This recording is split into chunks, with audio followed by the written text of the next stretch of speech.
Hi, my name is Kim Grimes. I'm an occupational therapist here at the preschool. Today I'm going to talk to you a little bit about cutting. And using scissors is a preschool skill that all the kids here at the preschool are working on. And all kids 3 and 4 year olds are all starting to work on this as well. There's a lot of different types of scissors you might see at the preschool. I'm going to show you those. I'm also going to talk about the developmental sequence of how we go from snipping to developing some skill for cutting on lines and then also zigzags and circles. So to get started, some of the common adapted scissors or modified scissors you might see at the preschool, one looks like this, and this is called a loop scissors. When the child squeezes it, it closes. When they relax their hand, it springs open. So sometimes you might also hear it called a spring-loaded scissors. This is a larger one. There's also smaller ones, like this. There's another common one that you see a lot at the preschool that I really have come to like, that's out more recently. It's called the Maped scissors.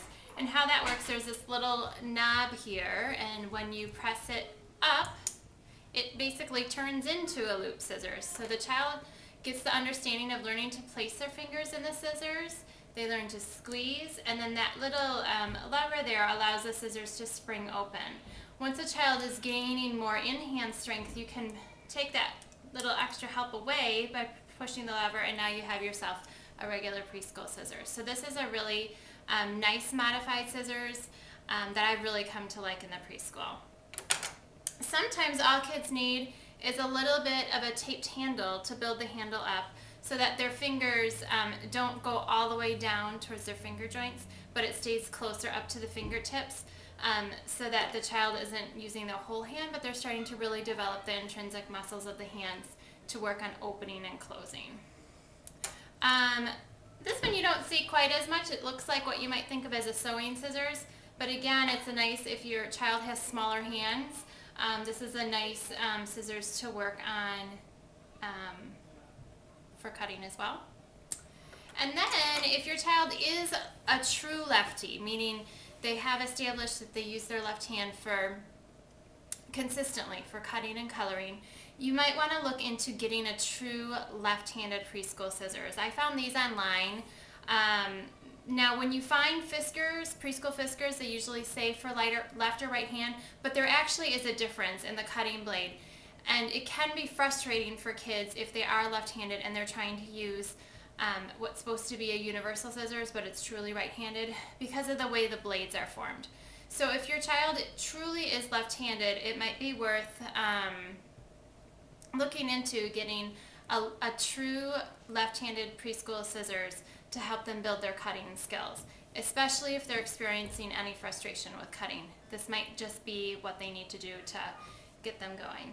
And then the typical Fiskar preschool scissors is what you see in all our classrooms here.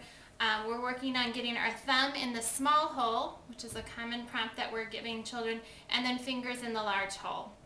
Now, I don't get too nitpicky on the fingers in the large hole because their hands are small. Kids are trying to get probably as many fingers as they can in that large hole. A true cutting grasp is also this way, where the index finger is on the outside of the scissors, but mostly in preschool we're working on kids using this type of approach. We're working on getting our thumb in the little hole and fingers in the large hole. So when they're working on picking them up from the table, we're going to prompt them, where does your thumb go? In the small hole. And working on building their independence and just placing the scissors on their hand is really one of the first steps. So the next video series will go from our developmental sequence of snipping and progress through cutting on a circle.